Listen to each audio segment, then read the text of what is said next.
देखो बच्चों, question number 3 में ये कह रहे हैं फाइंड द वैल्यू ऑफ के की वैल्यू निकालो अगर तुम्हारे पास x-1 इस पॉलिनोमियल का फैक्टर है। ठीक है, तो पॉलिनोमियल क्या है तुम्हारे पास, x² + x + k। हमें पता है दैट x-1 इसका फैक्टर है। तो अगर कोई भी पॉलिनोमियल बेटा अगर किसी का फैक्टर होता है दैट मीन्स जो रिमाइंडर आएगा वो 0 आएगा। तो मैं पहले तो क्या करती हूँ, इसको मैं इक्वल टू 0 पुट करती हूँ। ठीक है, तो यहाँ पे x की वैल्यू कितनी आ जाएगी, 1 आ जाएगी। ठीक, अब मैं px में x की वैल्यू 1 पुट करूँगी। ठीक है, तो यहाँ पर ये कितना हो जाएगा, 1 का स्क्वायर + 1 + k। अगर ये इसका फैक्टर है दैट मीन्स यहाँ पे रिमाइंडर कितना आएगा, 0 आएगा। ठीक है, क्लियर है। तो ये हो जाएगा 1 + 1 हो जाएगा 2 + k = 0। k की वैल्यू कितनी आ गई, -2।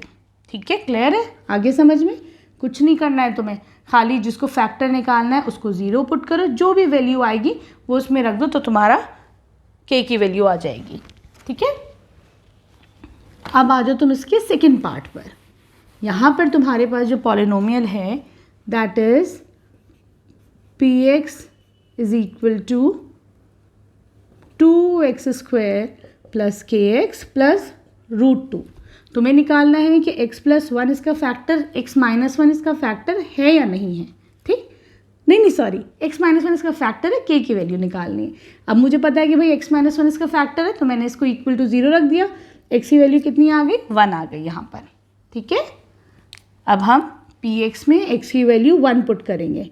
ठीक है, ये कितना हो जाएगा, 2 × 1 का स्क्वायर + k × 1 + √2। अब तुम्हारा यहाँ पे रिमाइंडर 0 आना चाहिए। ठीक है, ये कितना हो जाएगा, 2 + k + √2। तो k की वैल्यू कितनी आ गई बेटा, k = -√2 + 2। ठीक, मैंने क्या करा, इन दोनों को इधर ले लिया और नेगेटिव साइन लगा लिया। सिंपल, जब दोनों चीज़ इक्वल टू की दूसरी तरफ आएंगी तो साइन चेंज हो जाएगा। ठीक है, अब आ जाओ तुम इसके थर्ड पार्ट पर। देखो बच्चों, थर्ड पार्ट में कह रहे हैं पॉलिनोमियल ये है, तुम्हें बताना है कि x-1 इसका फैक्टर है या नहीं है। ठीक है, तो मैं क्या करूँगी, इसको इक्वल टू 0 पुट कर लूँगी तो x की वैल्यू कितनी आ गई, 1 आ गई मेरे पास। ठीक, अब मैं px में x की वैल्यू 1 पुट करके देखती हूँ क्या मेरे पास रिमाइंडर 0 आएगा तो k की वैल्यू क्या आएगी। ठीक है, तो हम क्या करेंगे, x की जगह 1 रखो तो k × 1 का स्क्वायर -√2 × 1 + 1। ठीक है, ये इक्वल टू 0 होना चाहिए इसका रिमाइंडर। ठीक, ये कितना हो जाएगा, k -√2 + 1, this is equal to 0। यहाँ से k की वैल्यू कितनी आ जाएगी बेटा, k आ जाएगी √2 - 1।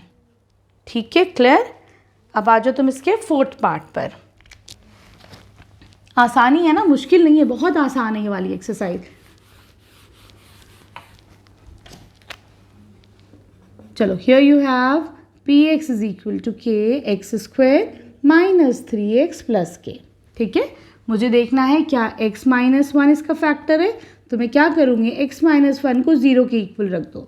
तो यहाँ से x की वैल्यू कितनी आ गई, 1 आ गई।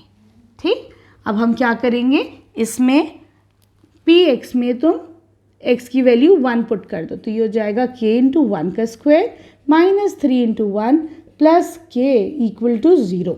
इसको तुम 0 के इक्वल पुट कर दो क्योंकि x-1 जो है वो इसका फैक्टर है तो रिमाइंडर 0 ही आएगा। ठीक, तो ये हो जाएगा बेटा k -3 + k = 0। ठीक, k + k 2k, ये 3 को इधर ले लो तो ये हो जाएगा +3। तो यहाँ से k की वैल्यू कितनी आ गई, 3/2। ठीक, सही है। अब आ जाओ तुम क्वेश्चन नंबर 4 पे।